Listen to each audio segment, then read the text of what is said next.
So everyone, thanks for checking out the video again. I just did a review or test on my Makita subcompact impact driver. This is again their XFD11 model.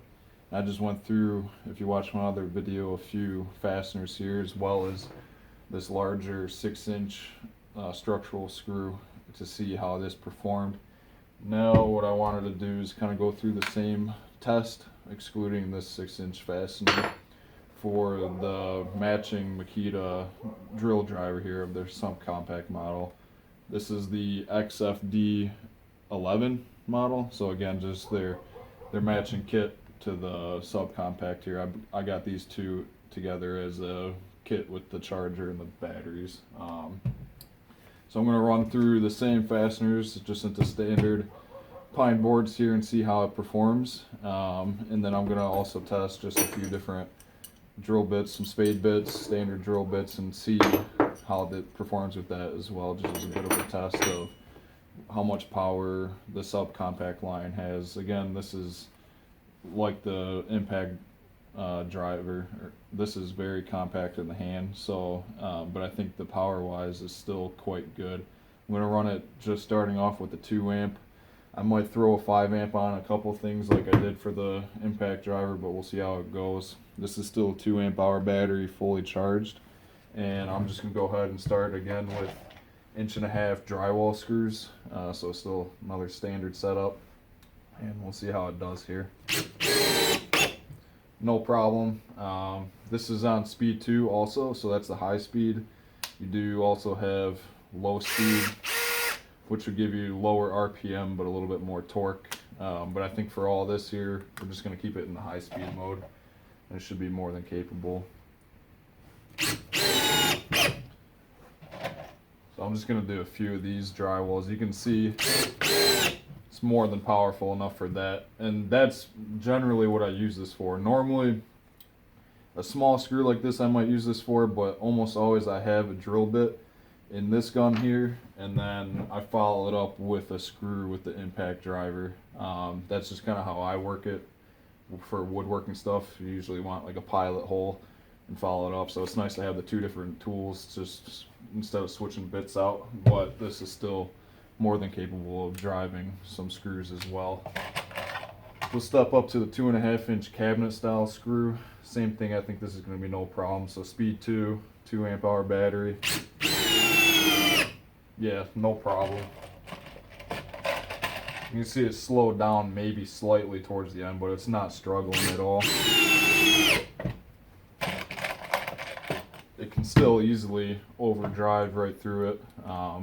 So power wise, this isn't struggling at all. So 2 amp hour battery, no problem. I'm not even gonna test out the 5 amp because I just powering through these screws, no problem. This one is going to be a 3-inch construction screw. Same thing I did with the impact driver in the other video. Just a little bit longer, a little bit thicker shank, so just a little bit beefier screw to drive in.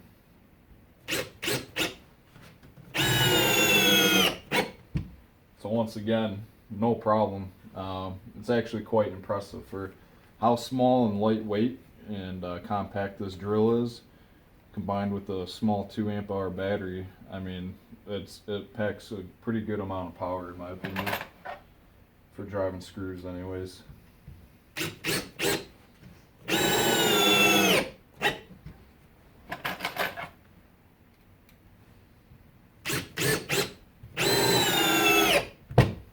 I almost think does it probably just about as fast as the impact driver, which this has a lot more torque. This has a lot more capability to drive a larger fastener, but speed wise I think on just smaller standard fasteners like this, really this driver drill is doing no problem, about the same speed.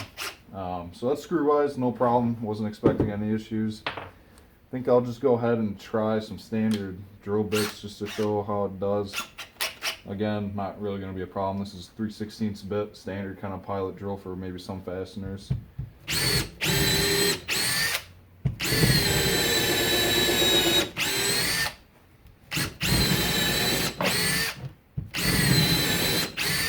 that's no problem at all. And these are cheap Harbor Freight bits, so you got that kind of working against us. They're not too bad, but still, I mean, no issues. This would be jumping up to a 1/2 inch standard kind of wood bit.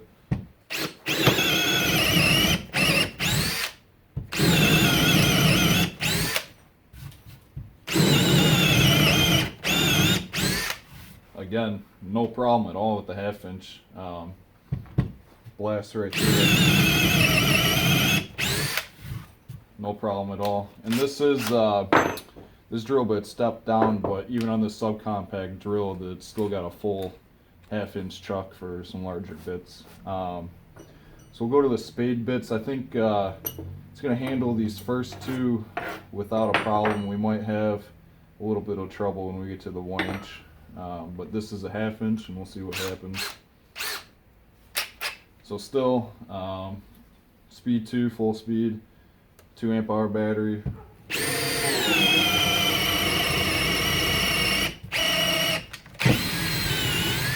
Definitely strains it a little bit more than a 1/2 inch normal bit, but still chews through it pretty good.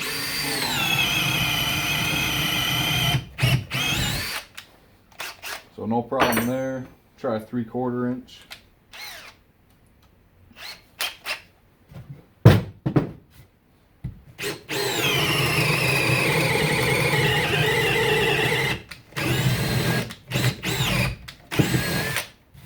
So still really no problem. You can hear it start to maybe bog a little bit, but I mean 3/4 inch bit, blasting right through it.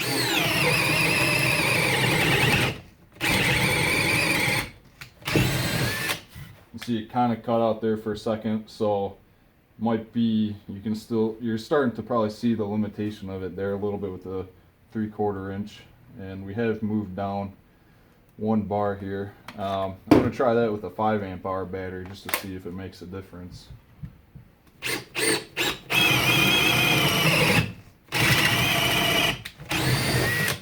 Still about the same. You saw it did cut out midway, got caught up with all the chips in there and cleared it out, and it blew through. So kind of starting to see it strain a little bit on a 3/4 inch. Going to the 1 inch, I think we will see some trouble here, but let's give it a shot.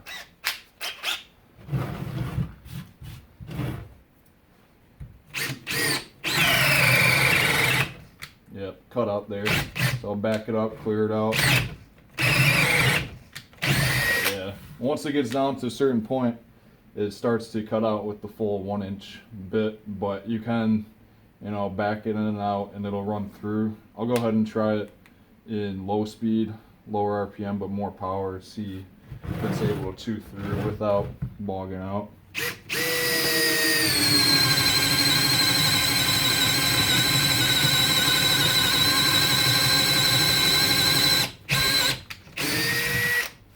Yeah, so you can see there, getting up to the 1 inch bit, you're starting to see a power limitation on the smaller drill like this in full speed. But if you had to make it through, switch it over to low speed and it chewed through it. Obviously just a slower pace, but it'll do it if you had to do it. Larger bits like this isn't really necessarily the use case for a subcompact drill, but I think this does have a surprising amount of power for if you had to step into some of these larger ones. But kind of similar story of in my other video with this, I do 95+% just small woodworking projects, workbenches, shelves, and various things like that. And this has got to be my favorite drill I have ever used. Just the same thing, like comfort-wise on it, just the way it feels, the size of it, how compact it is, just feels really good in the hand, lightweight, and again feels like very accurate, so I really like that. I said I wasn't going to test the 6-inch bit here, but after seeing how it did with some of these other ones, I'm actually just going to go ahead and give it a shot and see what happens. I'm going to try to pick a spot here that doesn't have a whole bunch of holes in it. Looks like I'll be good on this upper corner. Try to line these up. and probably a little bit much for it. I'm just gonna go straight to the 5 amp. Still got a full charge on that, and we'll see what happens. So I think I'll actually start in high gear, high speed, and see if it'll do it. I have a little bit of a doubt, but we'll find out. I haven't done this yet before, so we'll see.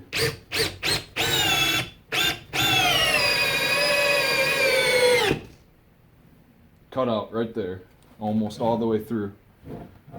Didn't quite sink it like I'd prefer, like the impact driver was able to do, but I'm actually quite surprised and quite impressed. Like I said, that's the first time I've tried running that large 6-inch lag screw, and I'm actually kind of shocked that this small subcompact drill driver did it. Let's see if it'll back it out. Still in high speed. Yeah, I'm actually quite impressed by that. I didn't think it was gonna do it. So that was second speed, full speed. I'm gonna do it in low speed just to see if it'll actually countersink it a little bit more, and see what happens. Try to keep it from whipping around on me. It's obviously gonna be slower on this run, but it might be able to sink it a bit better.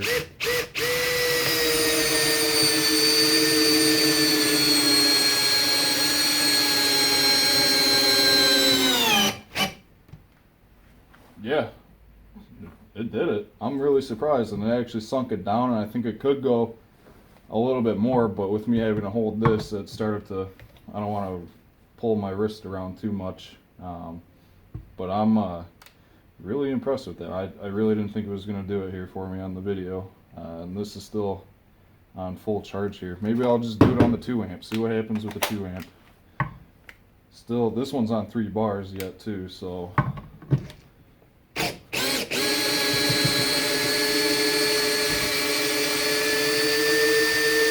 Alright, so the last one that I went through cracked the boards in half, so I'm going to try a new spot here.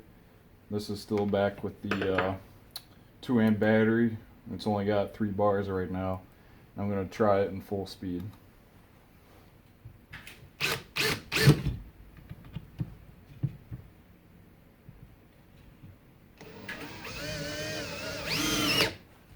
think it's going to crack it again. Yeah, it's cracking the top one, but we'll see if it goes through. Yeah, it cracked this top 2x4 going in, but it made it through the other 3 boards here without cracking them, and I think I missed any holes in there. So, like I said, I'm quite surprised that this smaller drill was able to drive that bigger fastener, and really feeling it. Its battery's not warm at all. The motor is barely warm to the touch at all.